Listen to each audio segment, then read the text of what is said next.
আমি এই মুহূর্তে মিরপুর জাদুঘরের সামনে দাঁড়িয়ে আছি।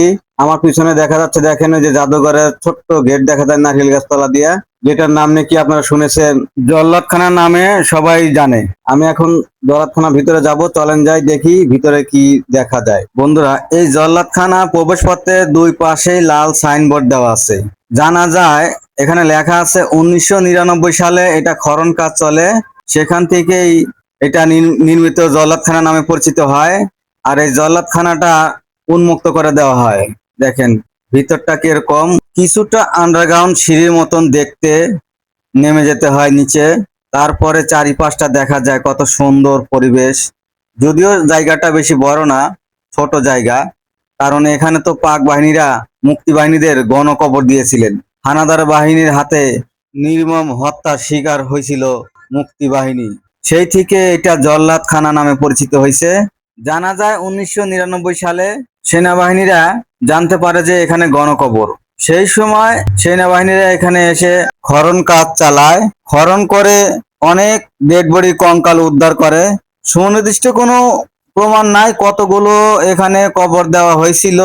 সমস্ত লাশ তো মাটির সাথে মিশে গেছে, ঝুরঝুরা কঙ্কাল দীর্ঘদিন পরে। তো আনুমানিক একটা নাম লিস্ট তারা জানতে পারে। নাম অনুযায়ী এই যে দেখেন সবার নাম এখানে উল্লেখ করা আছে, টাইলস দিয়ে সারি সারিবদ্ধ করে সবার নাম এখানে লিখে রেখেছে টাইসের উপরে। কতগুলো লাশ এখানে তারা আনুমানিক ভাবে টাইসে সমস্ত মুক্তিযোদ্ধাদের নাম লিখে রেখেছে। জাদুঘর হিসেবে চিহ্নিত রয়েছে এটা। দর্শনার্থীরা এখানে আসে, ঘুরতে আসে। সুন্দর পরিবেশ, এই ছোট্ট একটা জায়গাতে মানুষ ঘুরতে এসে অনেক ইতিহাস জানতে পারে। যারা মুক্তিযোদ্ধা করেছিলেন, তারা কিভাবে দেশ স্বাধীন করেছে বাংলাদেশ সেনাবাহিনীর সাথে মিলেমিশে। যারা স্বাধীনের পরে জন্ম হয়েছে তারা তো মুক্তিযোদ্ধা কিছুই জানে না, মুরব্বীদের কাছে শুনতো, যারা মুক্তিযোদ্ধা এখনো বেঁচে আছে তাদের কাছ থেকে জানতে পারছে।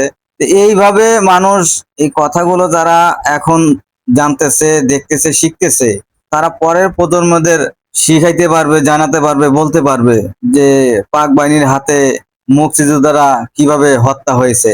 যদিও জায়গাটা আমার কাছে অত পরিষ্কার মনে হয়নি, কারণ জায়গা জায়গায় পানিতে মানে কিছু কিছু ময়লা জমে আছে আর কি। মানে ইটের সোলিং তো দেখা যায় ভিজা, জায়গা জায়গায় ভিজা স্যাঁতস্যাঁতে হয়ে রয়েছে।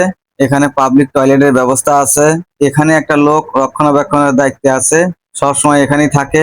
এখানে নামাজের জায়গা আছে, ছোট্ট একটা নামাজের স্থান ব্যবস্থা করা আছে, সুন্দর ওযুখানা আছে।